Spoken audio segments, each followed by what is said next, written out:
This is a story about a girl who has to overcome several challenges in order to become really good at something that she loves. So the name of this book is Maya and the Beast. And the author is Maya Cabeira, and the illustrator is Ramona Kalitsky. You might have noticed that Maya, the girl in the story, has the same name as the author, and that's because the author wrote the story about herself. Kind of. It's a loose autobiography. So let's read it and we'll see if you like it.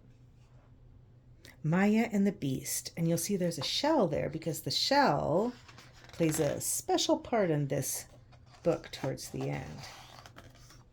Once upon a time, in a fishing village called Nazaré, there lived a beast. This beast wasn't an animal or a monster. It was a wave made out of water. And not just any wave. On special winter days, it could be taller than a 7-story building, taller than the Christ in Rio de Janeiro or the Tower of London, bigger than a blue whale, the biggest animal to ever exist. When it crashed, it made a loud and scary sound. The people of Nazaré could hear it from their homes. Tucked into their beds at night, they could feel the windows shake and the ground vibrate from the beast. In that same village lived a young girl named Maya. Maya was shy and felt most secure hiding behind her mom's skirt, telling stories to her dad or playing with her dogs Nasa and Stormy. Maya also had asthma. She often felt difficulty breathing, and she took her medicine with her everywhere she went. When her chest got tight and her asthma kicked in, she couldn't play outside with her friends, and she felt very fragile and scared. She wished she could breathe better. But there was one thing that made Maya feel strong, and that was sports. She loved dancing and gymnastics and especially swimming. Nothing compared to the feeling of being in the water. Maya had heard about the beast in her village. She had heard the scary sounds it made. Since she was little, she'd heard the stories warning her against ever getting close to the big waves of Nazaré. But that didn't stop Maya from looking for adventure. She wanted to see the beast up close for herself. So one day, Maya ventured out with Nasa and Stormy. She headed into the direction she had never gone before, and soon she found herself on a tall cliff.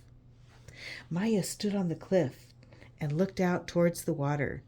She felt the cold wind and watched the huge waves. The beast wasn't ugly or scary like she had been told. Quite the opposite. It was the most beautiful thing Maya had ever seen. The power of the waves, the sound of them crashing against the rocks, the shades of blue, the spray of water. It was mesmerizing.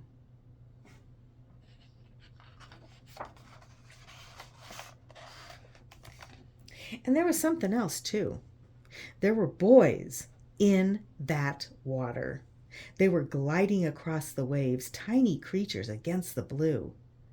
The speed at which those brave boys were riding down the beast. It was the first time she had ever seen surfing. Maya had never felt anything so exciting. It was love at first sight. Look how big the wave is, right?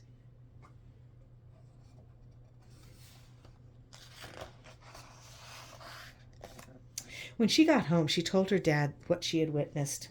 "Daddy, I've discovered my dream. It's surfing. It's a sport where the boys ride the waves. It's the coolest thing I have ever seen." Maya's dad didn't know much about surfing, but he could sense his daughter's passion. And the next morning, Maya found a gift. She was so happy. She ran with her surfboard all the way to the town beach, where small waves broke on the shore. There were the big boys again, surfing and laughing and having the best time. Maya gathered her courage and approached one of them. She asked him to teach her to surf. But the boy looked at her and said, "This is no place for you. Surfing is too dangerous for girls." Maya was heartbroken. How could she ever surf the beast if no one would teach her, even on the small waves? What do you think about those boys telling her that she can't because she's a girl? Is that fair? Is that right? Let's see what she does. The next day, Maya climbed the cliff again. There she found a beautiful shell. That's the shell like at the beginning of the book, right? She picked it up and put it to her ear, and beneath the rush of waves, she heard, "Maya, if you dream of surfing, you must keep trying. You will fall many times, but don't give up. Many will tell you this sport isn't for girls, but don't believe them. Anyone who works hard can become a great surfer.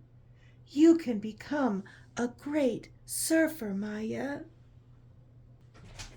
Maya looked out over the water, and she knew the beast was calling to her. She felt the calming presence of the waves and a new strength inside herself. Facing the beast, she didn't feel shy or scared, and she knew she couldn't just sit and watch anymore. With new determination, Maya tucked her surfboard under her arm and ran back to the beach. And she ran there every day after that. She swam and swam and swam, even when she felt out of breath and cold. At first it was scary holding her breath underwater, but because of her asthma, every time she had to dive under a wave, she knew how the breathlessness would feel, and the more she swam, the less she felt the squeeze on her chest. What she thought was her weakness was becoming a strength. She practiced pop-ups on her board in the sand. See, there she is lying down, and then she pops up. Except she doesn't always make it. You got to practice, right? Each time she fell, she got up again. Ignoring the looks of the older boys, she dragged her board out into the small waves, and she kept practicing. As Maya grew stronger and more confident on her surfboard, her determination and passion grew, too. She felt resilient. She felt powerful. She felt happy.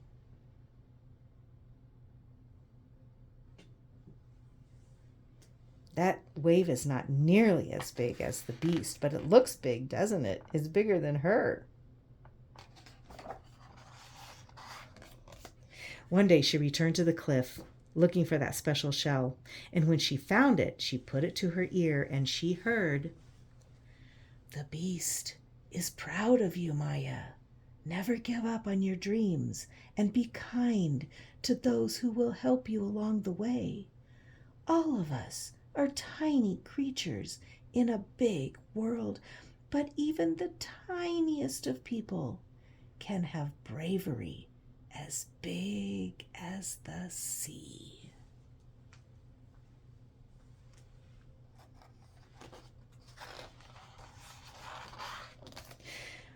Maya closed her eyes and listened to the crashing water. She knew she needed the sea and the waves as much as she needed breath in her lungs. She was going to be a great surfer, a champion, and no one could stop her. She might surprise everyone with what she could accomplish. But not the beast.